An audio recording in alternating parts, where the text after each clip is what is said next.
இந்த பகுதி தான்ப்பா தலை சிறந்த பகுதி.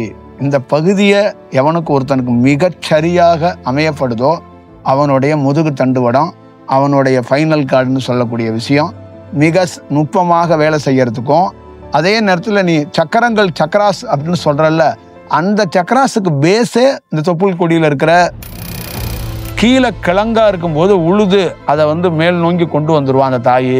அந்த செயல் அப்படிங்கிறதுக்காக கீழே தூங்குற அந்த நரம்பு மண்டலத்தை மேலே கூட்டிட்டு வருவாங்க. அந்த நரம்பு மண்டலம், அந்த செயல் வடிவம் எங்க இருக்குன்னா கீழே இருக்கு, பாதாள லோகத்துல. இந்த அலைவரிசையா இருக்கிறவங்க எதை சொல்றாங்கன்னா, இந்த பாதாள லோகங்கிறதுக்குள்ள இருக்கிற இந்த வராகியா இருக்கட்டும், பாலை பரமேஸ்வரியா இருக்கட்டும், இந்த அபானன் காற்றா இருக்கட்டும், பதஞ்சலியோட தன்மையா இருக்கட்டும், இந்த இடுப்பு பகுதியை இந்த பாதாள லோகத்துல இருக்கிற இந்த செயலை மிகச் சரியாக கையாளக்கூடிய செயல் வடிவம் கிடைத்தால் மட்டுமே ஞானம் என்ற ஒரு சொல்லையோ இறை அலைவரிசையோ ஒருத்தரால் அனுபவிக்க முடியும். மதியை ஒருத்தனுக்கு மதிதான் ரொம்ப முக்கியம். அந்த மதி சரியாக ஒருத்தனுக்கு கிடைக்கும் போது அப்பதான் அவன் என்ன பண்ணுவான்னா சரணாகதிங்கிறத ஒரு உன்னதமா எடுத்துக்குவான்.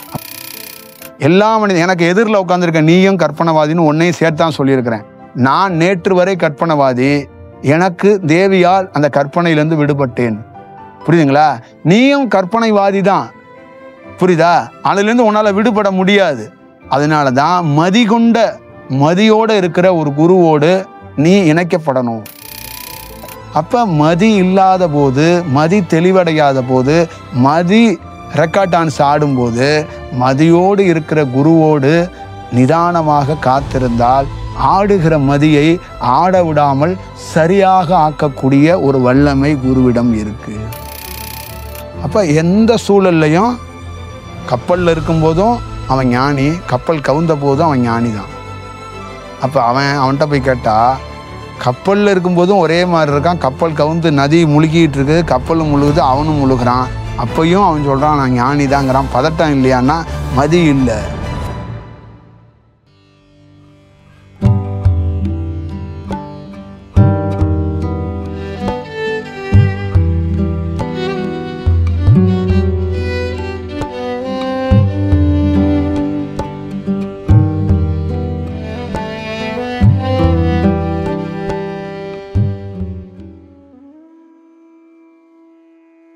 தியானம் எப்பயுமே ரொம்ப முக்கியமானது மதி கெட்டு போயிடக்கூடாது. அது ரொம்ப ரொம்ப ரொம்ப முக்கியமானது தியானத்தில். அப்போ அந்த மதி கெட்டு போகாமல் அந்த நுட்பத்தோட வேலை நடக்கிறதுக்கு பெரிய விஷயம் என்னன்னா, அதுக்கு தான் எப்பயுமே ஒரு தியானம் கற்றுக்கணும், தியானம் பழகணும்னு நினைக்கும் போது அதுக்குள்ள கொஞ்சம் தர்மம், நேர்மை இந்த விஷயத்தில் மட்டும் இருக்கணும். ரொம்ப இதில் தர்மத்தை மீறக்கூடாது அப்படின்னு சொல்லுவாங்க. ஏன்னா இது இறையோட அனுமதியோட இறை அனுபவிக்கிறது, இறையை அறியறது. அப்படி இறையை அறியக்கூடிய விஷயத்தை போய் நம்ம ஏதாவது வேற மாதிரி ஒரு ரூட் எடுத்துடக்கூடாது அப்படிங்கிறதுக்காக இது ரொம்ப நுட்பத்தோட அந்த ஒரு நல்ல செயலோட இதை ஒரு தியானம் பழகிற மாணவர்களுக்குள்ள இது நிகழ்ந்துச்சுன்னா நிச்சயமா அந்த மதி சரியா செயல்படும் அப்படிங்கிறாங்க. இப்போ இதுதான் மதிகட்டான் சோலை அப்படிங்கிறதுக்கு என்னன்னா, இந்த அபானவாயினுடைய செயல்பாடுகள் ஒத்துழைக்கலை அப்படின்னா ஒருத்தனுடைய தியானம் மொத்தமா சீர்குலைஞ்சிரும். அவனுடைய பித்தப்பையோ அவனுடைய செயல்பாடுகள் சரியா இல்லைன்னா ஒட்டுமொத்தமான பெரிய செயல்பாடுகள் மோசமாயிருங்கிறாங்க. அப்போ இந்த நம்மளுடைய அந்த தொப்புள் கொடியில் இருக்கிற உள்பக்கமாக இருக்கக்கூடிய அந்த இடத்துக்குள்ள இருக்கிற ஒரு செயல் வடிவத்துக்குள்ள அந்த வேரை பாதுகாக்கக்கூடிய மிகப்பெரிய வேலையை இந்த அபானவாய்க்குள்ள இந்த செயலுக்குள்ள இருக்கு. அந்த வேர் பாதுகாக்கப்பட்டே ஆகணும். அந்த வேர் அதுதான் தியானத்துக்கு அடிப்படையாக ரொம்ப முக்கியமான ஒரு இடம் அப்படின்னு சொல்லப்படுறது. அப்போ அந்த வேரை பாதுகாக்கப்பட்டாதான் அடுத்த கட்டத்துக்கான ஒரு நல்ல செயலை உருவாக்கும் போது, அப்போ கீழே இருக்கிற பகுதிகளில் பாதுகாக்கப்படும் போது, வேர் பாதுகாக்கப்படும் போது உங்களுக்கு இந்த மலவாசல், சிறுநீர் வாசல், குடல் அந்த செயல், இப்போ இருக்கிற உங்களுடைய அந்த ஆணுக்கு ஆண் உறுப்பு, பெண்ணுக்கு பெண் உறுப்பு, இந்த பகுதிகள் ரொம்ப ரொம்ப நல்ல தன்மைக்கு மாறத் தொடங்கும். இந்த பகுதி யாருக்கு ஒருத்தருக்கு நல்ல தன்மைக்கு மாறுதோ, யாருக்கு ஒரு நல்ல தன்மையில இருக்கோ, அவன் டெஃபினட்டா ஞானி ஆவான் அப்படிங்கிறது ஷூர். இந்த ஷூர் ஷாட்டுவாங்கல்ல, ஷூரா கன்ஃபார்ம் ஹிட்டு அப்படின்னு சொல்றது இதுதான். இப்ப இந்த பகுதி தான், அதான் இறைவன் சொல்லுகிறது, இந்த பகுதி தான்ப்பா தலை சிறந்த பகுதி. இந்த பகுதியை எவனுக்கு ஒருத்தனுக்கு மிகச்சரியாக அமையப்படுதோ அவனுடைய முதுகு தண்டுவடம், அவனுடைய ஃபைனல் கார்டுன்னு சொல்லக்கூடிய விஷயம் மிக நுட்பமாக வேலை செய்யறதுக்கும், அதே நேரத்தில் நீ சக்கரங்கள் சக்கராஸ் அப்படின்னு சொல்றல்ல, அந்த சக்கராஸுக்கு பேஸே இந்த தொப்புள் கொடியில் இருக்கிற அங்க இருக்கிற அந்த சக்கரத்தில் இருக்கிற அந்த வேர் பாதுகாக்கப்படும் போது அங்க சுத்தி இருக்கிற அந்த செயல்பாடுகள்லாம் நல்ல தன்மையில வரும்போது அடுத்தடுத்த சக்கராஸுக்கு ஒரு மிகப்பெரிய வேலையையும் மிகப்பெரிய நல்ல தன்மையும் கொடுக்கறதுக்கான ஒரு வாய்ப்பை உருவாக்குறதுக்கு ஒரு வாய்ப்பு தயாராகுது. அப்ப கீழே தியானம் கீழே போய் வேலை செய்ய வேண்டியதில்லை. நல்லா ஞாபகம் வச்சுக்கணும். பாதாள லோகம் அப்படின்னு சொல்றது எதுன்னா, நீங்க பூமிக்கு கீழே இருக்கிறது பாதாள லோகங்கிறீங்க. நாம உடல்ல பாதாள லோகங்கிறது இடுப்பை தான் சொல்றாங்க. மேலோகம் அப்படிங்கிறத எதை சொல்றாங்க அப்படின்னா தலையை சொல்றாங்க. நம்ம இருக்கிற ஆகாயத்தை தலையை சொல்றாங்க. நம்ம இருக்கிற வசிக்கிற பகுதியை நடுமையமா இதய பகுதியை தான் சொல்றாங்க. நம்ம பூலோகத்தை இருக்கிறத இப்ப 3 வடிவத்துல பூமி மாறி உடல்ல 3 அடுக்கு இருக்கு. இந்த 3 அடுக்குல முதல் அடுக்கு இடுப்புல இருந்து 2 காலையும் சேர்ந்தது. 2வது அடுக்கு அதோடைய டிராவல் பண்ற இடம் அந்த இதய பகுதி. 3வது அடுக்கு கழுத்துல இருந்து தலைப்பகுதி வரைக்கும். இப்ப இந்த 3 அடுக்குலையும் வெவ்வேறு லேயர்ல வேலை நடக்கணும். இதே மாதிரி 3 அடுக்கு பூமி சுழற்சியில இருக்கு அப்படிங்கிறாங்க. நம்மளுடைய உடல்ல 3 அடுக்கு இருக்கு. அதே மாதிரி பூமி சுழற்சியிலையும் 3 அடுக்கு இருக்கு. இப்ப 3 லேயர்ல வேலை நடக்கும் அப்படிங்கிறாங்க. பாதாள லோகம், பூலோகம், மேலோகம். இப்ப இந்த 3 செயல்பாடுகளுக்குள்ள இருக்கிறதுனாலதான் கீழே இந்த குண்டலினி சக்திக்கு கீழே பன்றியை காட்டப்பட்டது, வராகியை காட்டப்பட்டது, அவங்க கையில கலப்பையை கொடுத்தது. கீழே கிழங்கா இருக்கும்போது உழுது அதை மேல் நோங்கி கொண்டு வந்துருவான் அந்த தாயி. அந்த செயல் அப்படிங்கிறதுக்காக கீழே தூங்குற அந்த நரம்பு மண்டலத்தை மேலே கூட்டிட்டு வருவாங்க. அந்த நரம்பு மண்டலம் அந்த செயல் வடிவம் எங்க இருக்குன்னா கீழே இருக்கு. பாதாள லோகத்துல கீழே அது ரொம்ப ஆழ்ந்து இருக்கு. அதை மண்ணிலிருந்து கல்லறி வெளியில எடுக்கணும் அப்படிங்கறதுதான் புராண கதைகள்ல சொல்லப்பட்டது, புராணங்கள்ல எழுதப்பட்டது.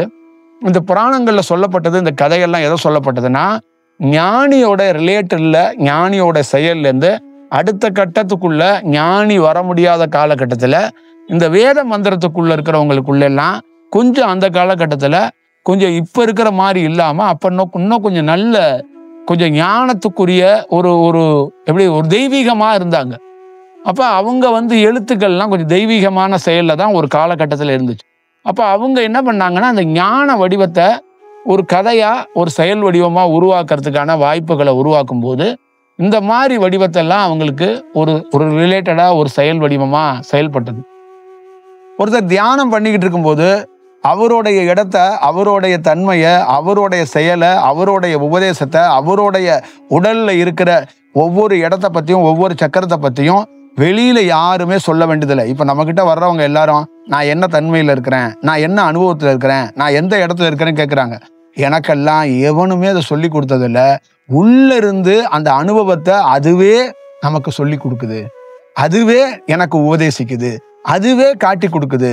அதுவே இந்த இடத்தோட தன்மை என்ன, இந்த இடத்தோட செயல் என்ன, இந்த இடத்தோட பொருள் என்ன, இந்த இடத்துக்குள்ள என்ன நடக்கும், இந்த இடத்துக்குள்ள இருந்து எப்படி வரும் அப்படிங்கிறது. இப்ப நீங்க அந்த இடத்துக்குள்ள நடக்கப்படுற செயல்களை அறியாம இன்னொருத்தர்கிட்ட கேட்குறீங்க. அதே மாதிரிதான் பண்டைய காலங்கள்ல இந்த வராகியை பற்றியோ பல செயல்களை பற்றி குறிப்பு எழுத உட்காரும் போது அவங்களுக்கு அந்த அனுமதி கிடைக்கப்பட்டிருக்கு, இறைவனால தேர்ந்தெடுக்கப்பட்டிருக்கிறதுனால தான் அவங்களுக்குள்ள என்னன்னா எழுத தொடங்குற வரைக்கும் தான். அவங்க எழுத தொடங்கும் போது ஒரு அலைவரிசை அவங்களை தடுத்து ஆட்கொண்டு அந்த இடுப்பு பகுதியில் இருக்கிற மையமாக இருக்கக்கூடிய செயலோ இந்த வராகியை பற்றி செயலையோ மற்ற நிறைய செயல் வடிவத்தை அது காட்டி கொடுக்கறதுக்கான ஒரு வாய்ப்பை உருவாக்கும் போது அவங்களையும் மீறி அந்த எழுத்துக்கள் அந்த செயல் வடிவம்லாம் ஒரு தெய்வீகமா வர தொடங்குனுச்சு.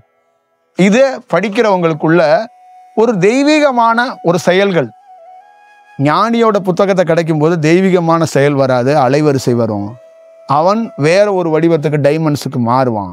ஆனா இறை அலைவரிசையில் இறைத்தன்மையில் படிக்கிறவங்களுக்கு ஒரு தெய்வீகமான செயல் ஒரு ஒரு ஒரு செயல் இருக்கும். அப்போ தெய்வீகமான செயல்னா சலனமாக இல்லாமல் தன்னுடைய குடும்பத்தை தன்னுடைய வாழ்க்கையை தெளிவாக வழி நடத்துவாங்க. பண்டைய காலங்களில் சொல்லப்பட்டதில் பெரிய நம்ம புராணங்கள்லையும் நம்ம வாழ்க்கையிலையும் நம்ம இதிகாசத்துக்குள்ளேயும் நம்ம பாரத தேசத்துக்குள்ளேயும் என்னன்னா 100% ஒரு பெண் இன்னொரு கணவனை ஏறெடுத்து பார்த்ததே கிடையாது. ஒரு பெண் பிறந்ததுலேருந்து ஒரு கணவனோடைய வாழ்ந்து மடிஞ்சு போனாள் அப்படிங்கிறது வரலாறு, உண்மையான வரலாறு. அதே போல ஒரு கணவனும் இருந்தான் அப்படிங்கிறது வரலாறு. ஆனால் இன்னைக்கு நம் பாரத தேசத்துல ஒரு பெண்ணும் ஒரு ஆணும் தன்னுடைய இதயத்துல கையை வச்சு அந்த மாதிரி வாழ்றோமா அப்படின்னு தனிப்பட்ட முறையில கண்ணாடிக்கு முன்னாடியும் உங்க இதயத்துக்கு முன்னாடி நீங்களே கேட்டுக்கங்க. அதை நான் சொல்ல வேண்டாம், அது உங்கள்கிட்டே விட்டுறேன். அதே மாதிரி உங்களுடைய பொண்ணு உங்களை சார்ந்தவங்க எல்லாத்துக்கும் நான் அப்படியே விட்டுறேன். பொது வாழ்க்கையில இருக்கிற பொலிட்டிக்கல்ல இருக்கிற நடிப்பு துறையில இருக்கிற எல்லா துறை சார்ந்து இருக்கிற பெண்மணி கிட்டையும் ஆண்கள்கிட்டையும் நீங்க எப்படி நடந்துக்கிறீங்க, எப்படி வாழ்றீங்க, உங்களை யாரும் கேட்க போறது இல்லை. அது உங்க பிரவேசி, உங்களோட சொந்த விஷயம். ஆனா அதை தாண்டி எப்படி வாழ்ந்தால் எப்படி வாழ்க்கை இருக்கும், எப்படி வாழ்ந்தவர்கள் எப்படி இருந்தார்கள், எப்படி செயல்பட்டார்கள், எப்படி அவர்களுக்கு கிடைச்சிச்சு அப்படிங்கிறது ரொம்ப முக்கியம். திருவள்ளுவரையும் அவங்களுடைய மனைவியையும் ஒப்பிடுறாங்க. எதுக்கு ஒப்பிடுறாங்கன்னா இப்படி வாழறதுக்கான ஒரு குறியீடா ஒரு வாய்ப்பா சொல்றாங்க.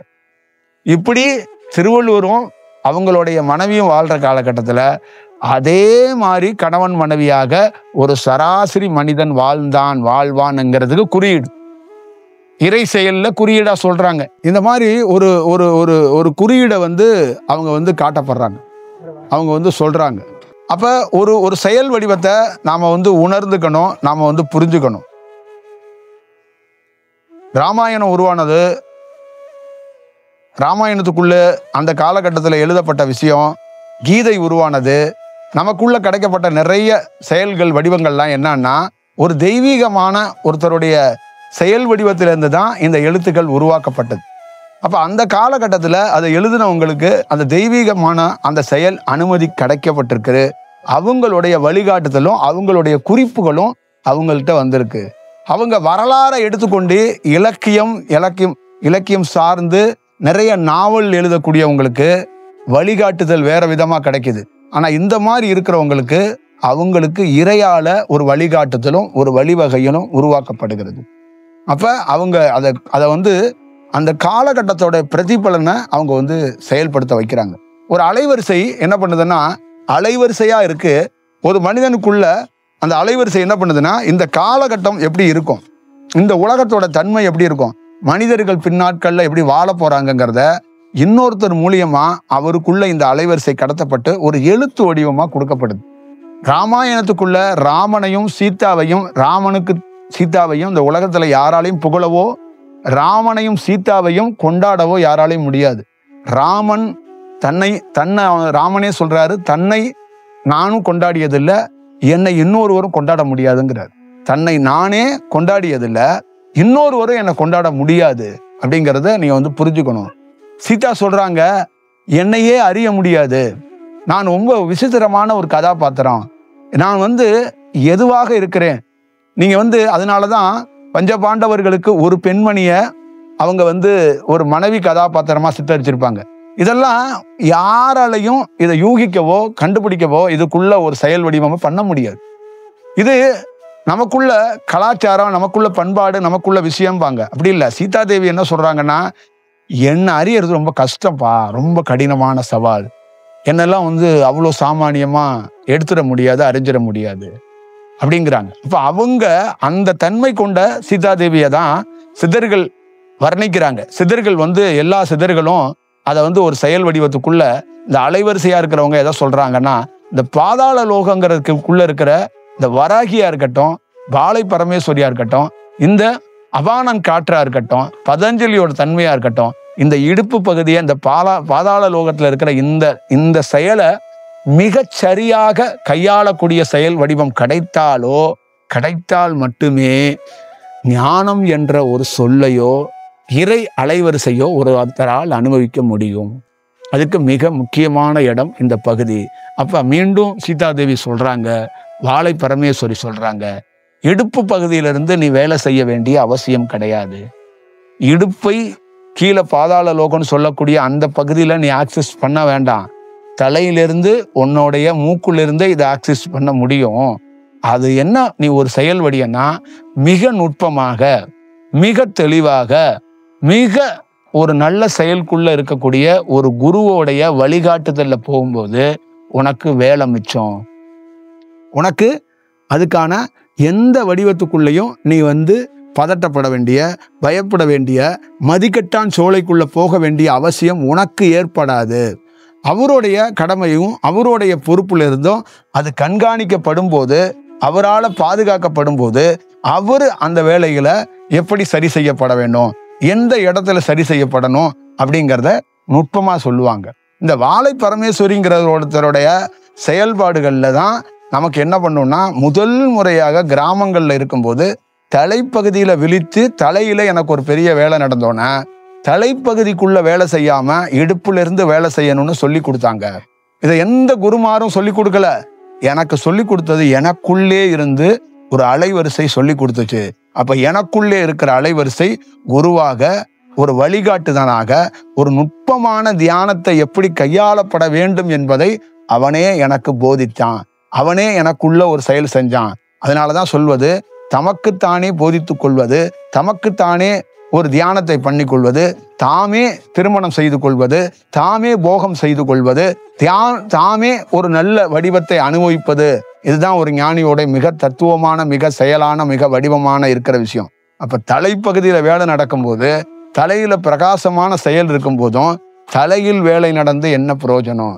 கீழே இடுப்புல இருந்து ஒருத்தன் முதுகு தண்டுல ஏறி அங்க இருந்தாதான் அங்க பீனியல், பிக்கூட்ரி, அங்க இருக்கிற தலைப்பகுதியும் மட்டும் இல்லாம உடல் மொத்தமாக மாறப்படும். அப்ப தலை சரி, இடுப்பு சரியா இருந்தாதான் நீ தலையையோ உடலையோ பயன்படுத்த முடியும். இடுப்பு சரியில்லாதவன ஒன்னும் செயல்பட முடியாது. அப்ப கீழே பாதாள லோகம்னு சொல்லக்கூடிய அந்த லேயர்ஸ் கரெக்டா இருக்கும்போது மதி மழுங்காமல், மதி கெட்டு விடாமல், மதிக்கட்டான் சோலையில போய் விழுந்துடாம ஒருத்தன் காப்பாற்றப்படுவான். அப்படின்னா இடுப்பு பகுதியில் அவன் தீவிரமாக நல்ல செயல் நடந்தால், அவனுடைய வடிவத்தில் இருந்தா ஒருத்தனை பார்த்தோன்னே சொல்லுவாங்க, இவன் யாருடைய புள்ள அப்படின்னு சொல்லுவாங்க. ஊர்ல சொல்லுவாங்கல்ல, இன்னார் பிள்ளைய, ஓ அவன் இன்னார் பிள்ளையாப்பா அது அப்படின்னு சொல்லுவாங்கல்ல. அந்த மாதிரி ஞானத்துக்கு சொல்றாங்க. ஒரு குரு ஒருத்தனை பார்த்தோன்னே சொல்லுவாங்க, ஓ அவரு சார்ந்த மாணாக்கர்களா நீங்கெல்லாம், அப்ப நீங்க கொஞ்சம் தெளிவாதாப்பா இருப்பீங்க. ஏன்னா அவன் நுட்பமா அவன் நீ உன்னை தாண்டி அவன் உன்னை வேலை செஞ்சுவான்.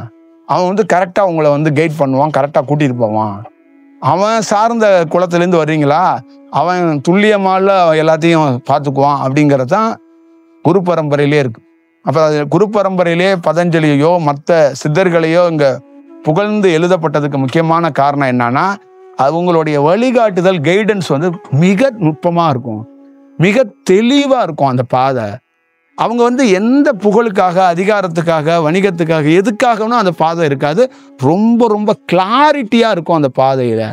அதான் சொல்றது. அது அந்த பதஞ்சலி அப்படிங்கிறது சொல்றதோ, வாழைன்னு எழுதப்பட்டு கொண்டாடப்பட்டதோ அதுதான். ஒரு சின்ன சிறுமி, எனக்கு சின்ன சிறுமி, அடுத்தது கொஞ்சம் நல்ல இளமையான வயசுல இருக்கிற ஒரு பெண்மணி, அடுத்தது நடுத்தரமான இருக்கிறது, அடுத்தது ஏஜில் இருக்குது. இந்த மாதிரி பல்வேறுபட்ட அந்த பெண் தன்மைக்குள்ள இருக்கிற செயல் நம்மளை நுட்பமாக ஒரு அலைவரிசையாக வழி நடத்தினது. அந்த அந்த வழிகாட்டுதலும் அந்த வழி நடத்துதலும் இருக்குல்ல, அதுதான் நம்மளை என்ன பண்ணும், ஒரு மதி கட்டு போயிடாம. இந்த தியானத்துக்கு ரொம்ப முக்கியமே என்னன்னா மதி கொஞ்சம் அப்படி இப்படி போகுதுன்னா என்ன ஆகுதுன்னா, கோயில் கட்டணும், அன்னதானம் பண்ணணும், தியானத்துல உயர்ந்த வரணும், அது இதுங்கிற அந்த ஆசை எங்கேருந்து வரும்னா மதியிலேருந்து தான் வரும். மதிங்கிறது ஒரு அழகான நிலவு.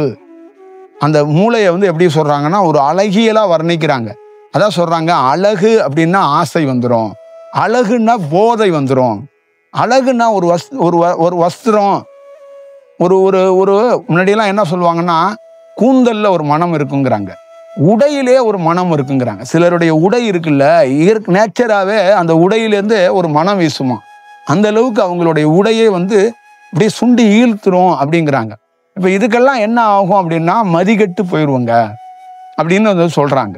அதே மாதிரி இந்த சபைகளில் நிறைய ஞானிகள்லாம் உரை நிகழ்த்தும் போதோ இல்லை வாதாடும் போதோ நிறைய பேர் என்னன்னா எனக்கு ஒன்று தெரிஞ்சிருச்சு, நான் வந்து பெரிய ஆள் அப்படின்னு நினைக்கும் போதெல்லாம் நிறைய அடுத்தடுத்து அவங்க தலைமுறையில் இருக்கிற குருமார்கள் வந்து ரொம்ப வருத்தப்பட்டிருக்காங்க. என்னன்னா அவர் ஜெயிச்சது அந்த வாதத்திலேருந்து வெற்றி பெற்ற போது கூட அவங்க கொண்டாடலை. ஏன்னா இது மதி சம்பந்தமான வேலை. இந்த புகழ் மட்டும் ஒரு ஞானி அடையக்கூடாது. புகழ் எப்போ அடையணும்னா மனம் இல்லாத போது புகழ் அடையணும். மனம் வச்சுக்கிட்டு புகழ் அடையக்கூடாது. ராஜாக்களுக்கு அவங்க இறைவனை சில பேர் உணராம போனதுக்கு காரணம் புகழ் அடைஞ்சிருவாங்க. இந்த மனிதனுக்குள்ள புகழ் அடைகிறனால தான் இறைய உணர முடியல. அந்த புகழ் அந்த புகழும் அந்த அதிகாரத்தை விரும்புறதுனால தான் இறைத்தன்மைக்குள்ள அவனால வரவே முடியல, இறை செயலை பார்க்க முடியல. தியானம் பண்றவனோ அந்த ஆசை அந்த புகழுக்குள்ள சிக்கும் போது அவனுக்குள்ள அந்த நிஜம் அவனுக்குள்ள அந்த தென்பட மாட்டுது. அப்ப அந்த மதி வந்து வேற வேற மாதிரி அவனை இயக்குது அப்படிங்கிறான். அப்ப அதை தான் வந்து சொல்றது வந்து நம்ம எல்லாருக்கும் தமிழ்நாட்டில் இருக்கிறவங்களுக்கு தான் அதிகம். எல்லாருக்கும் திருக்கடை ஊர்ல அபிராமி ஒரு வேலை பண்றான். எனக்கு திருக்கடை ஊர்ல இருந்து அபிராமி எனக்கு ஒரு வேற வேலை பண்றான். எல்லாரும் இந்த மூலக்காரவங்களே பிபியும் வச்சுக்கிட்டு அவங்க ஒன்று அடிச்சுக்கிட்டு அவங்க ஒன்று ஆயில் ஒரு ஹோமமோ ஒரு ஏதோ ஒரு வேலையை அவங்க அங்கே பார்த்துக்கிட்டு இருக்காங்க. அங்கே போகாமலே அந்த இடத்துக்குள்ள இருந்து ஒரு பெரிய வேலைகளையோ பெரிய செயலையோ அந்த அலைவரிசையிட்ட இருந்து நாம் வேற ஒரு வடிவத்துக்குள் உருவாக்கப்பட்டு கொண்டே இருக்கிறோம். அப்ப இந்த பெண் தாக்கம், பெண்ணுடைய தன்மை, பெண்ணுடைய செயல் அப்படிங்கிறத தாண்டி இந்த தியானத்துக்கு நமக்குள்ளேயே ஒரு உள் உணர்வு வழிநடத்தப்பட வேண்டும், வழி கிடைக்க வேண்டும். அப்ப அந்த உள் உணர்வு எப்படி கிடைக்குதுன்னா ஒரு உண்மையான குரு பரம்பரையிலிருந்து வர்றவனுக்கு கிடைச்சிரும் அப்படிங்கிறது சாட்சியாக நான் சொல்றேன். ஒரு உண்மையான குரு பரம்பரையிலிருந்து வர்றதுனாலதான் வாழை வந்து எனக்கு கைட்லைன்ஸா இருக்கிறான். உண்மையான இவன் வந்து தவறு செய்ய மாட்டான், இவனை நீங்க என்ன வேணாலும் செய்யுங்க, இந்த உலகமே எதிர்த்து நின்று போரிடு, இவன் என் புள்ள அப்படின்னு அவ சொல்லுவா. ஏன்னா அந்த குரு பரம்பரையிலேருந்து வரவன் தொட மாட்டான், தப்பு பண்ண மாட்டான். அதுக்காக தானே இரவு பகல் பாராம இவங்க கூட நாங்க நிக்கிறோம், இவங்க கூட நாங்க வேலை செய்யறோம், நாங்க ஒரு வேலையை வந்து செஞ்சுக்கிட்டே இருக்கிறோம். எத்தனையோ பேர் வாழை பரமேஸ்வரியை வச்சு பூஜிக்கிறாங்க. வாழை பரமேஸ்வரி இல்லைன்னா நான் செத்துருவேங்கிறாங்க. வாழை தான் எனக்கு எல்லாமே அப்படின்லாம் சொல்றாங்க. பதஞ்சலியை வச்சு நாகத்தை வச்சு எத்தனையோ பேர் வழிபட்டுக்கிட்டு இருக்காங்க. ஆனா வழிபாடோ எந்த விஷயமோ எங்க பரம்பரையிலே, எங்க குடும்ப பரம்பரையிலே ஒருத்தனுக்கு கூட வாழைன்னு ஒரு தெய்வம் இருக்குன்னே தெரியாது. பதஞ்சலின்னு ஒண்ணு இருக்குன்னு எவனுக்குமே தெரியாது, எனக்கும் தெரியாது. எங்க அப்பாவோ எங்க அம்மாவோ என் தாத்தனோ ஒருத்தன் கூட நான் பேசி கேள்விப்பட்டதும் இல்லை, நான் பார்த்ததும் இல்லை. அப்படியாப்பட்ட ஒரு விஷயத்துக்குள்ள இருக்கிற ஒருத்தனுக்கு இந்த குரு பரம்பரையிலேருந்து வழிகாட்டுதல் எவ்வளவு பெரிய முக்கியம். அப்ப அது வழிகாட்டல, அது ஒரு நுட்பமான செயலை செய்யலைன்னா அது எப்படி உள் உணர்வாக இருக்கு, அங்க என்னன்னா மதியாக இருக்கு. ஒரு கதாபாத்திரமா நீ எடுத்துட்டு போயிடக்கூடாது. அது உள் உணர்வாக இருக்கு, மதியாக இருக்கு. அந்த அலைவரிசையாக இருந்து அதை நுட்பமாக நம்மளை கைட்லைன்ஸ் பண்ணுது, நம்மளை வழி நடத்துது, நம்மளை கூட்டிட்டு போகுது, நமக்கு ஒரு பாதுகாப்பாக ஒரு செயல் வடிவமாக இருக்கு. அப்ப நான் உங்களை சில பேரை வந்து பார்க்குறேன், ஒரு ஸ்டேஜ் வரைக்கும் தான் கண்டிக்க முடியும். ஒரு ஸ்டேஜுக்கு மேலே யூடியூப்ல சொல்றேன், என்ன ஒவ்வொரு நாளும் ஒவ்வொரு நிமிடமும் ஒவ்வொரு மணி துளியும் என்ன உள்ள இருக்கிற உள் உணர்வு கண்டிக்குது. என்னோட தப்பை சரி செய்யறதுக்கு வாய்ப்பு அது வழங்குது. தவறு எங்கெங்கெல்லாம் இழைக்கும் போது அந்த தவறை சரி செய்யறதுக்கான வாய்ப்புகளை அதுக்கு வழங்குது. அது நுட்பமாக எதை எப்படி செய்யப்படணும், எதை எப்படி செய்யக்கூடாது அப்படிங்கிறதுல ரொம்ப கிளியரா அந்த உள் உணர்வுகள் வேலை செய்யுது. அந்த உள் உணர்வுகள்னால தான் ஒரு தெளிவான ஒரு செயல் வடிவத்துக்குள்ள பெறறதுக்கான வாய்ப்பு இருக்கு. அப்ப இதுக்கான காரணம் என்னன்னா அந்த வந்த சுவடு பாதை அப்படிங்கிறது ரொம்ப முக்கியம். அதே மாதிரிதான் உங்களுக்குள்ள ஒருத்தர் கரெக்டான நபர்கள்ட்ட நீங்க போய் நிக்க வேண்டியதுதான் உங்களுடைய வேலை. அது நின்று அதுக்குள்ள செயல்படும் போது உன் மதி வந்து தடுமாறும், உன் மதி வேலை மாதிரி இருக்கும். ஆனா அவரு அந்த மதியை எப்படி கட்டுப்படுத்தி உன்னை எப்படி எடுத்துட்டு போகலாங்கிறதுல பார்ப்பாரு. அதுக்குள்ள ஒரு செயல் வடிவம் இருக்கும். அப்ப கர்த்தரோட இருந்தவன் தான் கர்த்தரை காட்டி கொடுத்தான், கர்த்தருக்கு வெளியில இருந்தவன் ஒருத்தன் காட்டி கொடுக்கல. அப்ப கர்த்தரோட இருந்த போதும் அவன் மதி என்னாச்சு? இப்போ ஒரு சூப்பர் குருவோட இருந்து அப்படியே பயங்கர தியாகியெல்லாம் இருக்க மாட்டான். நம்ம பண்டைய காலத்து வரலாறுல எல்லா வரலாறுல என்ன சொல்லுதுன்னா, ஒரு குரு பரம்பரையில் இருக்கிறவன்ல 50 பேத்துல ஒரு 25-30 பேர், ஒரு ஒரு 20 பேர் தான் தேருவான். பாக்கி எவனுமே சோற தின்னுட்டு ஒன்று தூங்கிடுவான். இல்லைன்னா குரு வந்து இங்கிட்டு பேசிக்கிட்டு இருப்பார், அவன் வந்து அந்த பக்கம் கொல்லை பக்கம் உட்காந்து பேசிக்கிட்டு இருப்பான். இல்லை என்னன்னே தெரியாம அவன் ஒரு வாழ்க்கையை செஞ்சுக்கிட்டே இருப்பான். இதெல்லாம் அந்த இயல்பாக அந்த ஆதி காலத்திலேருந்து நடக்குது அப்படின்னு வந்து அவங்க சொல்றாங்க. அப்ப இதுக்குள்ள என்னன்னா, அந்த மதியை ஒருத்தனுக்கு மதி தான் ரொம்ப முக்கியம். அந்த மதி சரியாக ஒருத்தனுக்கு கிடைக்கும் போது அப்பதான் அவன் என்ன பண்ணுவான்னா சரணாகதிங்கிறத ஒரு உன்னதமா எடுத்துக்குவான். அப்ப என்ன பண்ணுவான், குரு நேரடியாக இல்லை, நல்லா ஞாபகம் வச்சுக்கோங்க. குரு ஒருத்தன் நேரடியா இல்லை, அவன் மதி சரியா இருக்கிறவன் என்ன பண்றான்னா குரு நேரடியா இருக்கிற மாதிரியே வணங்குவான். குருவே நம்ம கூட வாழ்ற மாதிரியே ஒரு சின்ன ஒரு அந்த உணர்வுகள்ல அந்த உண்மைத்தன்மையில அவனுடைய பயணம் இருக்கும். அப்ப அவர் என்ன சொல்லி கொடுத்துருக்காருன்னா, இந்த மதி சரியா இருக்க பட்சத்துல யாம் இருந்தாலும் யாம் இல்லைன்னாலும் ஒரே மாதிரி ஒருத்தன் செயல்படுவான். இந்த மதி சரியா இல்லைன்னா யாம் இருந்தாலும் யாம் இல்லைன்னாலும் அது பிரயோஜனம் இல்லை. என்னை பார்த்தவனுக்கு மதி சரியா இல்லைன்னா அது அவன் என்னை பார்த்தவனும் சரி, என்னை பார்க்காம இருந்தாலும் சரி, அது பிரயோஜனம் இல்லாத ஒரு வேலை ஆகி போயிடும். இப்ப என்னை பார்க்காமலே மதி சரியாக இருந்தால் அவன் நுட்பமாக அந்த வடிவத்துக்குள்ள வருவான். ஏன்னா மதி சரியா இருந்தா சரணாகதியை எப்படி அடையணும், ஒரு குருவோட பாதத்தை விட்டு பாதையை விட்டு இப்படி விலகாம இருக்கணுங்கிறதுக்கு இந்த மதி தான் சாட்சியாக இருக்கும். இந்த மதி தான் நுட்பமாக செயல்படும். அப்ப எல்லா பேரையும் கர்த்தரே போய் தேடி போய் அவங்களுக்குள்ள அவங்கள ஒருத்தன் மீன் பிடிச்சிக்கிட்டு இருந்தவன், அங்கே போனவன் இங்கே போனவன்லாம் அள்ளிட்டு வந்து ஒரு வேலையை பார்த்தோம். இவ்வளோ பெரிய விஷயத்தையும் ஒரு எல்லாத்தையும் கொடுக்கப்பட்ட போது கூட அதில் சுற்றி இருக்கிற ஆப்போசிட்டில் இருக்கிறவனுக்கு மதி சரியில்லை, கூட இருக்கிறவனுக்கும் மதி சரியில்லை. அவ்வப்போது அந்த மதியை சரி செய்யறதுக்கான ஒரு வாய்ப்பு இருக்கும்போது அந்த வாக்கியங்களில் சொல்லப்பட்டது எல்லாமே தயவு செய்து என்னை பின்பற்றுகிறவர்கள் மிக சரியாக வழிநடத்தப்படுவார்கள் அப்படிங்கிறதா அதுக்குள்ள சொல்லப்பட்டிருக்கிற முக்கியமான ஒரு வாக்கியமாக சொல்லப்படுது. அப்ப அவரு வந்து என்ன சொல்றாருன்னா, ஒரு மனிதனுங்கிற சொல்றதோட ஒரு ஆடு மேய்ப்பவன், ஆடு கூட என்னை நம்பி வந்தா கசாப்பு கடைக்கு போகாது, கசாப்புக்காரன் கண்ணுல படாது அப்படிங்கிறதுக்கு அதையும் சொல்லிட்டு போயிட்டார். அப்ப என்னை பார்த்தும் நீ வந்து கண்டுபிடிக்க முடியலன்னா உன் மதி சரியில்லை. அந்த மதி சரியில்லாதவனுக்கு என்னன்னா அவனை வந்து யமன்னு சொல்லுவாங்க. புரியுதுங்களா? இப்ப ராமனை கண்டுபிடிக்க முடியாத ஒருத்தன் தான் ராவணனா இன்னைக்கு வரைக்கும் வாழ்ந்துகிட்டே இருக்கிறான். அப்ப அந்த ராவணனை நீங்க என்ன பண்ணீங்கன்னா, தமிழ் சமூகம் எவ்வளவு பேர் கொண்டாடினாலும் மதி சரியில்லாதவனை கொண்டாடி என்ன பண்றது? மதி சரியில்லாதவனை நீங்க கொண்டாடி எந்த பிரயோஜனமும் கிடையாதுங்க. ராமனை தமிழ் சமூகத்துக்குள்ளேயோ இந்திய சமூகத்துக்குள்ளேயோ ஒரு பிராமண தோட்டத்துக்குள்ள பார்க்கறதே முதல்ல மதி சரியில்லாதவன் தான் பார்ப்பான். மதியோட இருக்கிறவன் ராமன் ஒரு சமூகத்துக்குரியவன் கிடையாது, ஒரு ஜாதிக்குரியவன் கிடையாது, ஒரு மதத்துக்குரியவன் கிடையாது அப்படிங்கிறது மதி இருந்தாதான் அவனுக்கு தெரியன்ட்டான். அதான் என் தேவி சொன்னா, சீதா மதி இருந்தால்தான் நான் 5 பேத்துக்கு குருவாக இருக்கிறனா, மனைவியாக இருக்கிறனா, தாயாக இருக்கிறனா, சகோதரியாக இருக்கிறனா, இல்லை அவங்களுக்கே நான் இறைவனாக இருக்கிறனா, அவங்களோடு நான் குடும்பம் நடத்துறனா, அவங்களை வழி நடத்துறனா. அவள் இருந்து தாலி கட்டி குடும்பம் நடத்தவில்லை, அவனுக்கு தியானமாக இருந்து வழி நடத்தினா, அவனுக்கு வழிகாட்டுனா.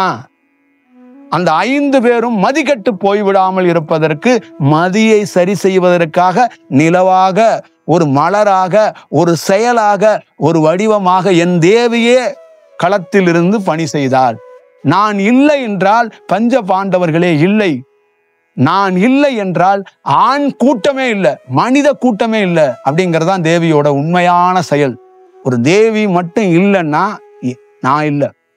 நான் ஏதோ ஒரு ஊர்ல டீ கடையில் உட்காந்து வெட்டி கதையை பேசிக்கிட்டு அமெரிக்கா கதை, ஆஸ்திரேலியா கதை, இந்தியா கதை, இந்த அவன் கதை, இந்த இவன் கதை, இந்த அவ ஓடி போனான் இவன் ஓடி போனான்னு பேசுறாங்கல்ல, அவங்களோட உட்காந்து எங்கேயோ ஒரு மரத்தடியில உட்காந்து என் காதையும் என் கண்களையும் என் கைகளையும் என்னுடைய புலன்களை வீணடித்து கொண்டே உட்கார்ந்து இருப்பேன்.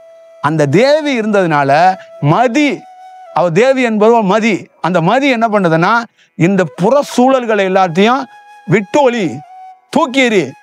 இவனுங்கெல்லாம் இடுகாட்டுல போய் உட்காந்து புணத்தை வச்சு கதை பேசுற பயில் வைப்பா. எப்படி புணத்தை வச்சுக்கிட்டு கதை பேசுவாங்க? அங்க புனம் எரிய போற நேரத்துக்குள்ள அந்த தலைவன் இருக்கான் தெரியுமா அப்படின்னு சுடுகாட்டுல உட்காந்து பேசிக்கிட்டு இருப்பாங்க.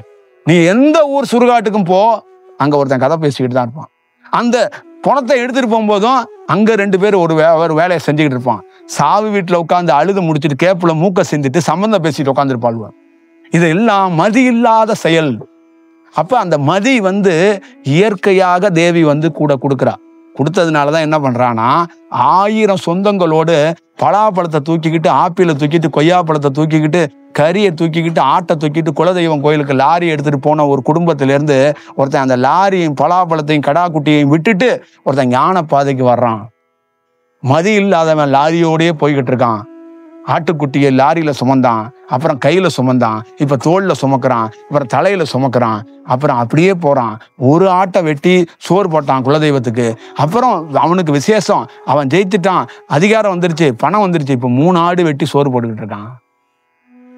தேவி சொல்றா, அவன் சாகுற வரைக்கும் வெட்டி சோறு போட்டு கொண்டே இருக்க வேண்டியதான். மதி இல்லாதவன் வாழ்ந்து பயன் அல்ல. அப்ப இந்த மதியாக அவ இருக்கிறனாலதான் அது மிகச்சரியாக வழி நடத்தப்பட்டது. அப்ப அந்த பஞ்ச பாண்டவர்களுக்கு நம் சமூகத்துல மதி இருந்தால் தேவி யாரு, அந்த கதாபாத்திரம் யாரு, அந்த செயல் வடிவம் யாரு, உடலுக்குள்ள இருக்கிற இந்த காற்று ஒரு இறை சக்தி என்பதை உன்னால உணர முடியாததுக்கு காரணம் நான் இல்லை, நீ உன்னுடைய மதியம். உன்னோட மதி மிகச்சரியாக இருந்துச்சுன்னா மதி சரியில்லாதவன் கூட அந்த மதியை சரி செய்து விட முடியும். அப்பையும் கூட மதியோடு வேலை செய்கிறவனோட அமைதியாக காற்று இருந்தான்னா அவனுக்கும் வாய்ப்பு வழங்கப்படுங்கிறது தான் உண்மை. செயல் வடிவம். மதி இல்லாமல் தான் நாம் பிறந்தோம். கிராமத்துல பிறந்து வளர்ந்து வாழ்ந்த போது இதற்காக தான் இந்த வாழ்க்கை அப்படின்னு சுற்றி தெரிஞ்சோம்ல, அப்பயே மதி இல்லை. இங்க இருக்கிற அத்தனை பேரும் நம்ம எல்லாரும் எல்லாத்தையும் பார்க்கிறோம்ல. தேவி சொன்னா, நிலவு என்பது நான், நிலவை காதலிக்கிறான், நிலவை வேற மாதிரி பார்க்கறான். அந்த மாதிரி இந்த செயலை எப்படி பார்க்கணும் அப்படிங்கிறதுக்கு அந்த செயல் வேணும். அப்ப ஞானியாகப்பட்டவனுக்கு அத்தனை பேத்துக்கும் அந்த மதி இருந்ததுனாலதான் இரவு பகல் பாராம ஒரு நார்மலா இருக்கிற ஒரு பையன் தியானம் முதன்னு கத்துக்கிறவன் 1 மணி நேரம் தியானம் பண்றான், 2 மணி நேரம் பண்றான், 5 மணி நேரம் பண்றான், 10 மணி நேரம் பண்றான். ஒருத்தன் தியானம் இடைவெளி இல்லாம அப்படியே நடந்துகிட்டே இருக்கு. அவனுக்கு ஒரு நிமிடம் கூட இடைவெளி இல்லை. நிற்கும் போது தியானம், நடக்கும்போது தியானம், தூங்கும் போது தியானம், பாத்ரூம் போகும்போது தியானம், குளிக்கும் போது தியானம், உணவு எடுக்கும் போது தியானம், உடை உடுத்தும் போது தியானம்.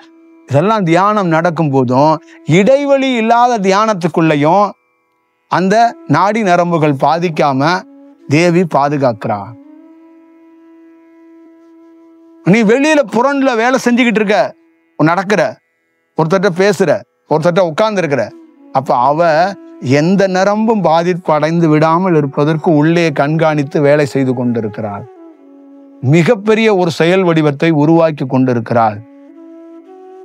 அங்க கீதையில சேலையை உருவன போது கிருஷ்ண பரமாத்மா வந்தார் அப்படின்னு சொல்லும்போது அங்கு அந்த அந்த நாடி அந்த மதியாக இருக்கக்கூடிய அந்த செயல் அவருக்கு உணர்த்துது. அப்ப உணர்த்தும் போது அங்கு இன்னொரு செயல் வேலை செய்யும் அப்படிங்கிறது தான் அதோட பொருள். என்னன்னா, தர்மனிடம் என்ன சொன்னாங்கன்னா, உன்னுடைய மதி வேலை செய்திருந்தால் நீ கிருஷ்ணன் வரக்கூடாதுன்னு வேண்ட மாட்ட. கிருஷ்ணனுக்கு இந்த உலகமே தெரியும், அண்ட சராசரமே. கிருஷ்ணனை போய் மறைக்க முடியாது. அண்ட சராசரம் தெரிஞ்சவன்கிட்ட போய் இந்த உலகம் எப்படின்னா தனியா ஒரு சாமி ரூமை கட்டி வச்சுட்டு அவனை ஏமாத்துது, அண்ட சராசரத்தையும் தெரிஞ்சவன்ட்ட. அதே மாதிரி தருமன் என்ன பண்ணிட்டானா, இந்த சூதாடுகிற இந்த இடத்துக்குள்ள கிருஷ்ண பரமாத்மா வந்துடக்கூடாதுன்னு வேண்டிக்கிறான். அப்ப உன்னுடைய வேண்டுதல் ரைட்டு, ஆனா கிருஷ்ணனுக்கு எப்படி தெரியாம இருக்கும்? புரியுதுங்களா? அப்போ அவன் என்ன சொல்றா, தேவி என்னுடைய செயல்பாடுகள் அப்பொழுது வெளியில நிக்குது. அவனுக்குள்ள இருந்துச்சுன்னா அவன் எப்படி இருந்திருப்பான்னா, அந்த கிருஷ்ணனாக இன்னொரு நாடி இருக்கு, அது தெளிவடைந்து இவர்களை கிருஷ்ணனே இல்லாமல் இவன் எதிர்கொண்டிருப்பான். அப்ப கிருஷ்ணன் எங்க வர வேண்டிய ஒரு சூழல் இருக்கும்போது, மதி ஒருவன் இழக்கும் போது கிருஷ்ணன் தோன்றுகிறான். அப்ப இதுதான் நம்ம இதுல சொன்னாங்க, அரக்கர்கள் உருவாகி இந்த உலகம் கேடுகட்டு தறிகட்டு போகும்போது கல்கி அவதாரம் இறைவன் எடுப்பான், இறைவன் தோன்றுவான், கர்த்தர் தோன்றுவார், அல்லாஹ் தோன்றுவார் அப்படின்னு எல்லா மதத்திலும் எங்க இருக்குன்னா, மதிகட்டு போன மானிடர்கள் வாழும் போது என் பொண்டாட்டி, என் புள்ள, என் அதிகாரம், என் சித்தப்பா ஆட்சியில் இருக்கணும், என் பெரியப்பா ஆட்சியில் இருக்கணும், என் அடுத்தது என் புள்ள, என் பேர இப்படி அலைகிறான்ல, எல்லா அலையும் இந்த கூட்டங்கள் எல்லாமே மதிகட்டு போனவர்கள். இதுதான் மதிகட்டான் சோலை அப்படின்னு சொன்னது. என்னன்னா, இந்த இதுதான் உடல் தான் சோலை. இந்த சோலைக்குள்ள மதி இல்லைன்னா நீ என்ன செய்தாலும் பிரயோஜனம் இல்லை. மதி இருந்தா எப்படி இருப்பான்னா தீர்க்கமாக இருப்பான். மதி இருப்பவன் எப்படி இருப்பான்னா தீர்க்க தரிசி அப்படிங்கிறாங்க. அவன் வந்து நிதானமாக இருப்பான். இது இது என்னுடைய பொருள் அல்ல அப்படிங்குவான், வாதிடுவான். நீங்க உணர்ந்து தங்கத்தையோ ஒரு பொருளையோ கொடுத்தீங்கன்னா இது என் பொருள் அல்ல, இது எனக்கு எதுக்கு, என் பொருள் என்னவோ அதை மட்டும் என்கிட்ட கொடுங்க. என் பொருள் இல்லாத பொருள் எனக்கு இல்லை. இறைவன் இன்னொருத்தனுக்காக படைச்சிருக்கான், அதை என்கிட்ட கொடுக்காத, அங்க கொண்டு கொடுத்துரு. இங்க மதி இல்லாதவன் என்ன பண்ணுவான், இன்னொருத்தனுக்காக படைச்சிருக்கான்ல அதையும் அவனையும் வெட்டி கொண்டாந்து என் காலடியில போடு அப்படின்றான். அப்ப இன்னொருத்தனே இங்க இருக்க கூடாது. அப்படியே இருந்தா அவன் நமக்கு சிஞ்ச அடிச்சுக்கிட்டு சொம்பு தூக்கிட்டு தான் இருக்கணும். புரியுதா? இப்படிதான் அது. அப்போ ஒன்று சொல்றான், மதிகட்டு எப்போ போகும்போது வாழை பரமேஸ்வரிய தேவிக்கோ வேலை இல்லாமல் போகும்போது இறைவன் நேரடியாக தோன்றுவான். அப்ப நாங்க இரவு பகல் பாராம எதுக்கு இறைவனை தோற்றி வைக்கிறோம், இறைவனை வர்றதுக்காக நாங்க ஒரு வாய்ப்பை உருவாக்குறோம்னா, என்னாலேயே முடியல, மதிக்கு தலைவியே நான் தான் தேவி, என்னாலே முடியலப்பா, இந்த உலகத்தை காப்பாற்ற முடியல, தயவு செய்து நான் ஒருவனுக்குள் பூந்து உருவாக்குறேன், நீ தயவு செய்து நீ வந்துரு, நீ வந்து இந்த உலகத்தை காப்பாத்து, உருவாக்கு அப்படிங்கிறதுக்காக தான் அந்த மதியோடு இருந்து சந்திரக்கலையும் சூரியக்கலையும் உருவாக்கி ஒரு இறை வடிவத்தை பூமிக்கு காட்டி தயவு செய்து இந்த உலகத்தை, இந்த பூமியை காப்பாத்து அப்படின்னு தேவி வந்து சொல்றான். அப்ப ஒரு ஞானி உருவாகிறதுக்கு ஒரு தேவி தான் காரணமா இருக்கா. அவ ஏன் இவ்வளவு பெரிய பணிகளை செய்கிறா அப்படின்னா, இங்க கைமீறி போயிடுச்சு, இதை செய் அப்படிங்கிறா. இன்னொரு இடத்துல நல்ல சூழல் அமைஞ்சிருச்சு, உலகம் எல்லாம் ஞானத்துக்குள்ள மக்கள்லாம் தேடிட்டு இருக்காங்க, இந்த சூழல்லையும் இந்த மக்களை அப்படியே வழி நடத்தி கொண்டு போகணும்னா உன்ன மாதிரி ஒருத்தன் களத்துல வேணும், அப்ப நீ வந்து பணி செய் அப்படின்னு அப்பையும் ஒருத்தனை உருவாக்குறதுக்கு போராடுற. அதனாலதான் சித்த பெருமக்கள் எல்லா பேருமே உள்ள இருக்கிற அந்த பரஸ்பரமாக இருக்கக்கூடிய அந்த நாடியையும் காற்றையும் தான் வாழை பரமேஸ்வரியாக தன்னுடைய செயல் வடிவமாக அவர்கள் கருதி செய்தார்கள். நிச்சயமா நான் சொல்றேன், நான் ஒரு ஆண் உடல்ல இருந்தாலும் ஒரு மனிதனாக இருந்தாலும் இறை அலைவரிசைய வெவ்வேறு விதமாக நான் பெற்றிருந்தாலும் எனக்குள்ள உருவம் இல்லை, அந்த செயல் இல்லை அப்படின்னு சொல்லப்பட்டாலும் ஒரு பெண் தன்மை, ஒரு பெண் செயல், ஒரு தேவிங்கிற அந்த சொல்லாடல் இருக்குல்ல, அது வந்து ஆக்கிரமித்துக் கொள்கிறது என்பதுல மாற்று கருத்தே கிடையாது. அந்த அந்த அந்த செயல் இருக்குல்ல, அந்த வடிவம் இருக்குல்ல, அது சாட்சாத்மா சத்தியமாக நிதர்சனமான உண்மை. நேரடியாக ஒரு பெண்மணி வழி நடத்தினா எப்படி இருக்குமோ அந்த ரியலா இருக்குங்க. அதுல வந்து எந்த மாற்று சிந்தனையும் கிடையாது. அந்த ரியலாவே ஒரு குழந்தை நம்மளை கையை பிடிச்சி வழி நடத்தினா எப்படி இருக்கும், ஒரு 19-20 வயசுல ஒரு பொண்ணு கையை பிடிச்சி வழி நடத்தினா எப்படி இருக்கும், 40 வயதுல ஒரு பெண் கையை பிடிச்சி வழி நடத்தினா எப்படி இருக்கும், 60 வயதுல ஒரு பெண் கையை பிடிச்சி வழி நடத்தினா எப்படி இருக்கும், அந்த மாதிரி ஒரு சூழல் இருக்கு. அப்பதான் ஒரு பெரிய தியானத்துக்குள்ள ஒரு பேர் விஷயத்தை உருவாக்குறதுக்கு வாய்ப்பு உருவாக்கப்படும். அதனாலதான் ரொம்ப ஒரு வேற ஒரு வடிவத்துக்குள்ள இதை வந்து சொன்னாங்க. அப்ப ஸ்ரீவில்லிபுத்தூர்லாம் நீங்க நினைக்கிற மாதிரி சாதாரண ஊரோ சாதாரண இடமோ சாதாரண கோவிலோ இல்லை. இந்த உலகத்துல அறிஞர் பெருமக்கள் எத்தனையோ பேர் உருவாகிட்டாங்க, எத்தனையோ பேர் இங்க இருக்கிறீங்க. அந்த ஸ்ரீவில்லிபுத்தூரை பற்றியோ அந்த தேவியை பற்றியோ அந்த கோயிலுக்குள்ள இருக்கிற உண்மைத்தன்மையை உங்களால் அறிய முடியாது. அறிய வேண்டும் என்றால் அவளால் அறிந்தாதான் உண்டு, அவளே நினைத்தாதான் நீ அறிய முடியும். அதான் சொல்லிட்டால என்கிட்ட, நான் நினைத்தாதான் என்ன அறிய முடியும், நான் நினைக்கலன்னா என்ன நீ அறிய முடியாது. இதுதான் அவ்வளவு பெரிய முக்கியமான ஒரு வடிவம். அப்ப நார்மலா மனிதன் பைத்தியமாகல, தெளிவா இருக்கிறான், நல்ல எல்லா பேப்பரும் படிக்கிறான், நல்ல பெரிய பெரிய டிகிரி எல்லாம் வாங்கி வச்சிருக்கான். தேவி கேட்டா அவன் மதி கட்டவன் பாங்குறான். அவன் மதி கட்டவன், அவனை போய் ஏன் இப்ப பார்த்துட்டு இருக்க, அவன் விஷயம் எல்லாம் பேசாத, அங்கிட்டு போ அப்படிங்கிறான். புரியுதுங்களா? இது அப்போ பார்த்துக்கங்க. நீங்கள் இது என்ன செயல் அப்படிங்கிறத பார்த்துக்கங்க. இது புரியாது, இந்த சமூகத்துக்கு புரியாது. இந்த சமூகத்துக்கு புரிகிற மாதிரி ஒரு சூழலை அது நேரடியாக கலைப்பணியில் உருவாக்கிக்கிட்டே இருக்கிறா. அவளுக்கு இது ஒன்றும் புதிதல்ல. அதான் சொல்கிறா, அவ பேசி சொல்வது அல்ல, இது காலங்காலமாக நம்ம நம்மளுடைய பணியை செஞ்சுக்கிட்டு இருக்கோங்கிறது தான் அவளுடைய விஷயம்.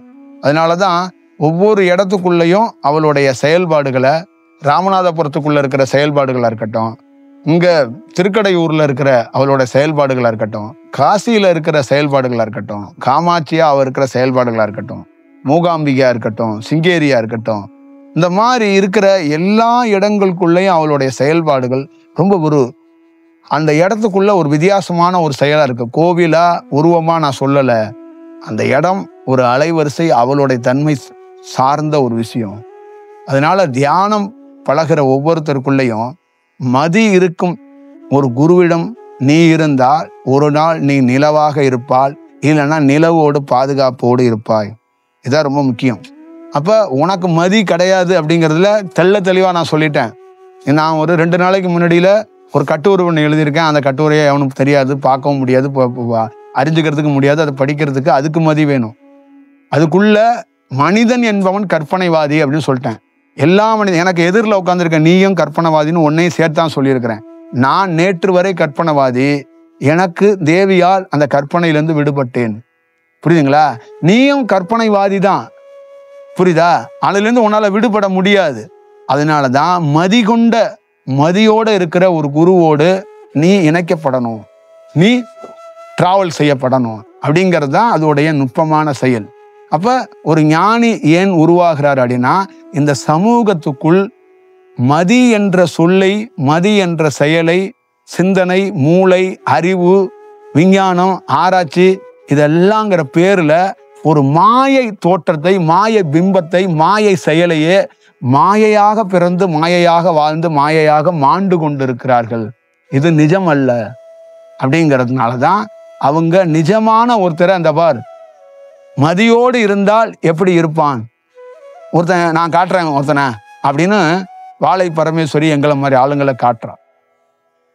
நாங்கள் உருவாக்குற ஆளுங்கள்லாம் பாருங்க, எல்லா சித்தரும் வாழைன்னு ஏன் சொல்றான்னா, மதியோடு இருக்கிறவன் எப்படி இருக்கிறான் நீ பாரு, ரெஃபரன்ஸ் பாரு. காகபஜண்டர்னு ஒருத்தனோட புக்கை எடுத்து பார்த்தீங்கன்னா வாழை பரமேஸ்வரியை தான் பேசிட்டு உட்காந்துருப்பாரு. நீங்க சிவவாக்கியார்னு ஒரு சித்தரை எடுத்து பார்த்தீங்கன்னா வாழை பரமேஸ்வரியை தான் பேசிக்கிட்டு இருப்பாரு. இந்த உலகத்துல எவன் சித்தர்னு வச்சாலும், சிவபெருமானே வச்சாலும் அந்த பெண்ணை தான் பேசிக்கிட்டு உட்காந்துருப்பாரு. புரியுதுங்களா? அப்ப அதுக்கு முக்கியமான காரணம் என்னன்னா, அதான் மதி. எனக்கு கொஞ்சம் இந்த ஞானத்தை பயன்படுத்த தெரியுது, ஞானத்தை பயன்படுத்துற கலையை தெரியுது, அதை கலைன்னு சொல்றேன்ல, அதை சொல்றது காரணமே அவதான்.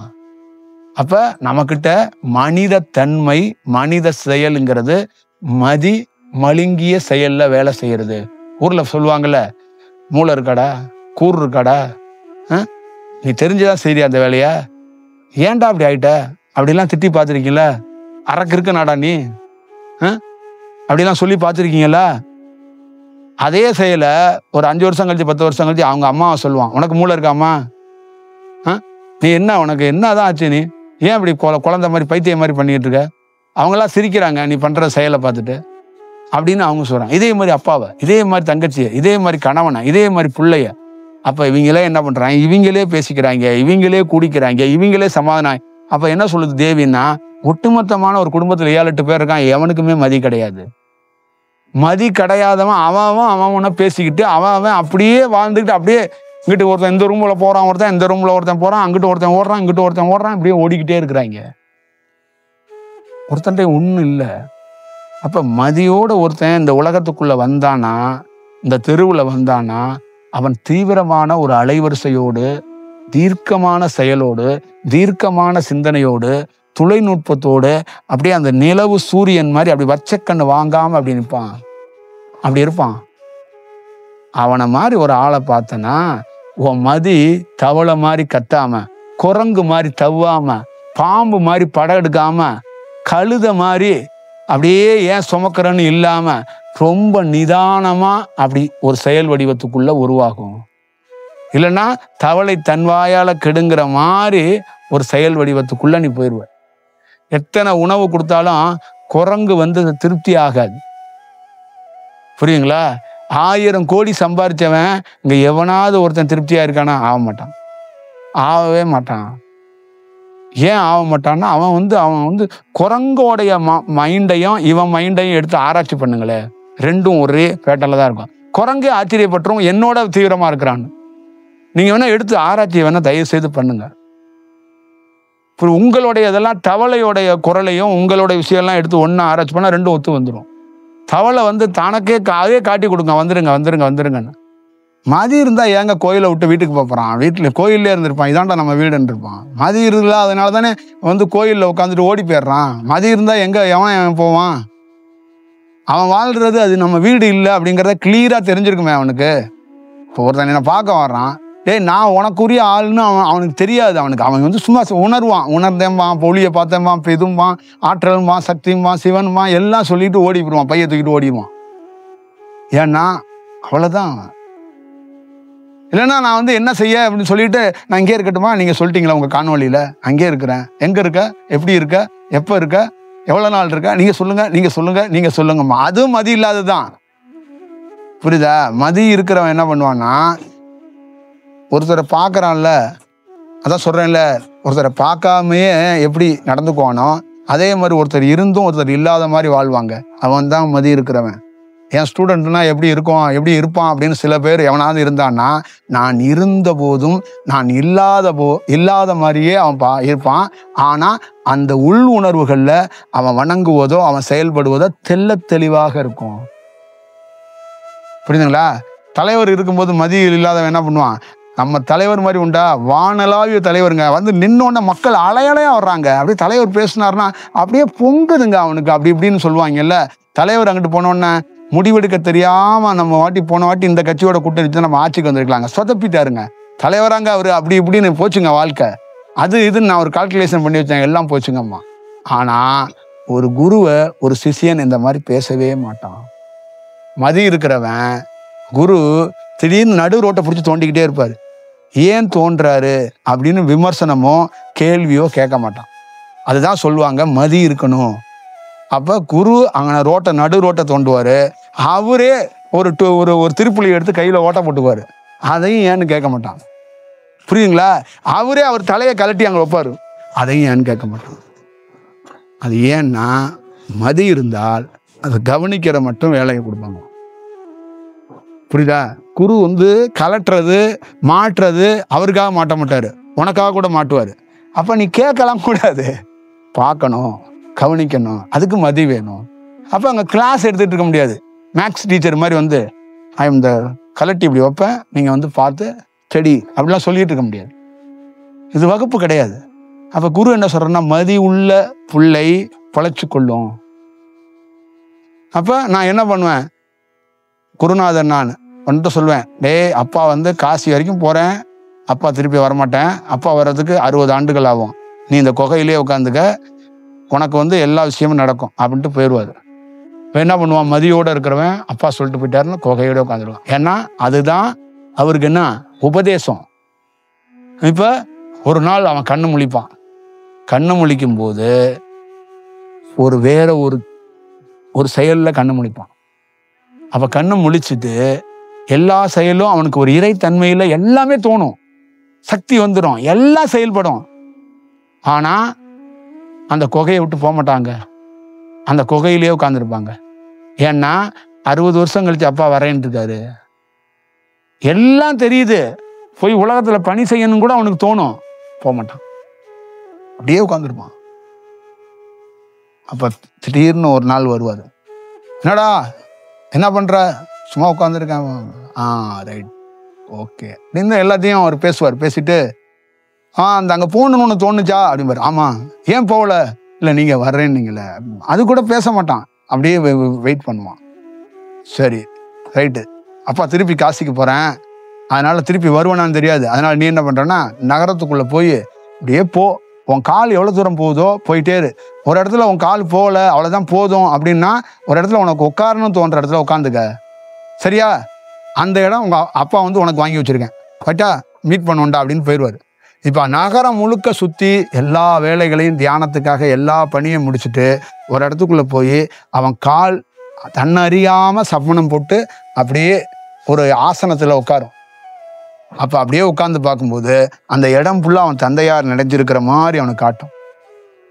அப்போ அவன் பக்கத்தில் இருக்கிறவன்கிட்ட கூப்பிட்டு சொல்லுவான், இந்த இடத்துல நான் உட்காந்துடுறேன், நீங்கள் ஆக வேண்டிய வேலையெல்லாம் பாருங்கள், அவ்வளோதான் என் பணி முடிஞ்சிருச்சும்பான். இது யார் செய்வான்னா மதிகொண்ட பிள்ளை செய்யும்பாங்க. இப்போ நம்ம பிள்ளையெல்லாம் எப்படி இருக்கு? இந்த மாதிரி என்னைக்காவது ஒரு புள்ள இருந்துச்சுன்னா அது என் புள்ள அப்படின்னு நீங்கள் நினச்சிக்கலாம். இந்த மாதிரி ஒரு புள்ள இருக்குமா அப்படிங்கிறத நீங்கள் தான் பார்த்துக்கணும். புரியுதா? அதி புத்திசாலி அதி அறிவாளிங்கிறதெல்லாம் மதி கிடையாது. புரியுதா? இது வேற.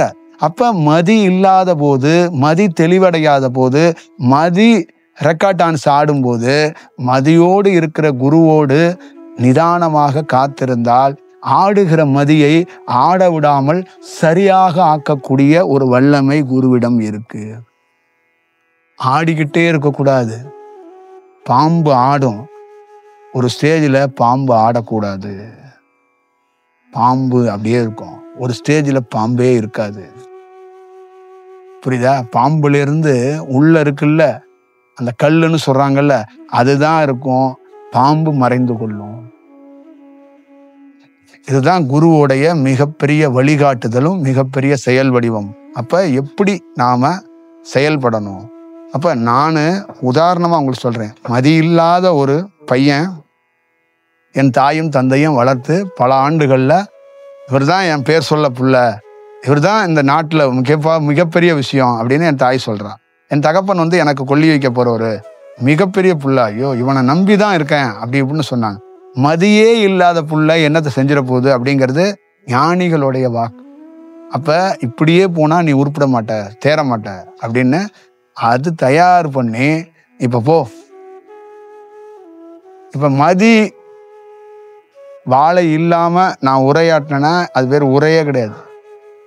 அது புரியுங்களா? அது வெறும் களிமண்ணில் செஞ்சு வச்ச ஒரு விஷயம். வாழை இருக்கிறதுனால அது அணுத்துவலாக நிக்குது. அதுக்குள்ள என்ன கேட்க கேட்க கேட்டுப்பாரு, கேளு. கேட்கும்போது நீ ஒன்று இருக்கிறல்ல, சமயத்தில் என் உரையை கேட்டுட்டு இருக்கும்போது நீ ஒன்று இருந்தல்ல, அவனே அங்க இல்லாத மாதிரி ஒரு உணர்வு உனக்கு ஏற்பட்டே ஆகும். இந்த சூழல் வரும். அதுக்கு காரணம் நான் இல்லை, அதுதான் மதி. அப்ப நிதானத்துக்குரிய மிகப்பெரிய செயல் வடிவத்தை அது ஆளாக்கி கொடுக்கும். இந்த உலகத்திலே பெரிய சாதனை எது தெரியுமா? மனிதத்தன்மையை நமக்குள்ள இருக்கிற அந்த மதி தடுமாறிக்கிட்டு அதை கண்டும் பிடிக்க முடியாது, அதை சரியும் செய்ய முடியாது. அதை சரி செய்யற வித்தை குருவிடம் மட்டும்தான் இருக்குன்ட்டான். புரியுங்களா? அப்ப மதி இல்லாமல் கடந்த என்னை என் தேவி என்னை வளர்த்தான்னு அவன் கும்பிடுறான், வணங்குறான், நேசிக்கிறான், ஆராதிக்கிறான், எழுதுறான். இதுதான் விஷயம். புரியுதுங்களா? அப்ப எல்லாருக்குள்ளயும், இது உலகம் முழுக்க இருக்கிற எல்லாருக்குள்ளயும் நாம பிறப்பால இந்த பிறப்புக்குள்ள மதி சரியில்லாம தான் பிறந்திருக்கிறோம், வளர்ந்திருக்கிறோம், செயல் இருக்கிறோம். அப்ப ஆசை என்ற ஒரு அரக்கனை நம் முன்னாலும் நம் பின்னாலும் வைத்து கொண்டிருக்கிறோம். அவன் ஒண்ணு நமக்கு பின்னாடி சில விஷயத்த பண்ணிடுவான், இல்ல நமக்கு முன்னாடி போய் சில விஷயத்த பண்ணிடுவான். இப்போ ஊர்ல பழமொழி சொல்லுவாங்க, நான் போனா எனக்கு முன்னாடியே ஒருத்தன் போய் அந்த காரியத்தை கெடுத்து விட்டு வந்துடுறான், நான் கால் எடுத்து வச்சாவே அங்க எல்லாம் தம்சம் ஆயிடுது அப்படின்னு ஒருத்தன் சொல்றான். இப்போ இன்னொருத்தன் சொல்றான், நான் கால் எடுத்து வச்சா அங்க பொங்குது மகாலட்சுமி, அங்க தண்ணி அப்படியே ஊத்தா பெருகி ஓடுது, எல்லாம் போகுது அப்படிங்கிறான். அப்ப அதுவும் மதிதான், இதுவும் மதிதான். இதெல்லாம் கடந்த செயல் தான் ஞானத்துக்குரிய செயல். ஞானம்ங்கிறது அதான் சொல்றான், உலகத்திலே தலை சிறந்தது ஞானங்கிறது என்னன்னா நிதானத்துக்குள்ள ஞானம். அப்ப எந்த சூழல்லையும் கப்பல்ல இருக்கும் போதும் அவன் ஞானி, கப்பல் கவுந்த போதும் அவன் ஞானி தான். அப்ப அவன்கிட்ட போய் கேட்டா, கப்பல்ல இருக்கும்போதும் ஒரே மாதிரி இருக்கான், கப்பல் கவுந்து நதி முழுகிட்டு இருக்கு, கப்பலும் முழுகுது, அவனும் முழுகிறான், அப்பையும் அவன் சொல்றான் நான் ஞானி தாங்கிறான். பதட்டம் இல்லையான்னா மதி இல்லை, தண்ணியும் கப்பலும் எனக்கு ஒண்ணுதான் அப்படிங்கிறான். அதுலயும் நான் முழுகிதான் இருந்தேன், இதுலயும் நான் முழுகிதான் இருக்கிறேன் அப்படிங்கிறதான் அவனுடைய செயல். அப்ப அவன் எப்படி இருக்கிறான் அப்படிங்கிறத நீங்க பார்த்துக்கணும். அதை வந்து வார்த்தையால நம்ம வந்து ஒரு ஒரு ஜாலம் மாதிரி இதை சொல்றது இல்லை. இது ஒரு அனுபவிச்சாதான் இதை பற்றி முழுமையா நீங்க ஒரு செயல் வடிவம் இருக்கும். ஒரு நாள் நீங்க கண்டிப்பா அனுபவிப்பீங்க. அனுபவித்ததுனால தான் அவன் ஞானின்னு சொன்னான். புரியுதுங்களா? அனுபவித்ததுனால தான் அவன் வரலாறை தாண்டிய ஒரு ஒரு பெரிய விஷயத்துக்குள்ள அவன் இருக்கிறான். அவன் ஒரு வேற வடிவத்துக்குள்ள இருக்கிறான் அப்படிங்கிறது தான் அது. அப்ப அவனுடைய தாட் ப்ராசஸ், அவனுடைய ஸ்டைல், அவனுடைய பாதை, அவனுடைய எழுத்து, அவனுடைய எல்லா செயலும் வழக்கத்துக்கு வேற ஒரு வடிவத்துக்குள்ள இருக்கு. வழக்கமா இல்லை. புரியுதுங்களா? இப்ப உங்களை வந்து சொல்றோம்ல, நீங்க எல்லாம் இவ்வளவு பேர் இருக்கீங்க.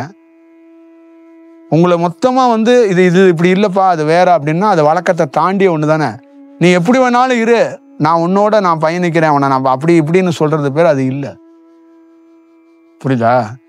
எப்படி வேணாலும் இருக்கிற என்ன ஞானியா ஒரு வடிவமா அப்படியெல்லாம் ஒரு அலைவரிசை மாத்தல. இப்படி இருந்தாதான் அதை அப்படி மாற முடியும், ஒரு வேலை செய்யவே முடியும். இல்லைன்னா பண்ண முடியாது.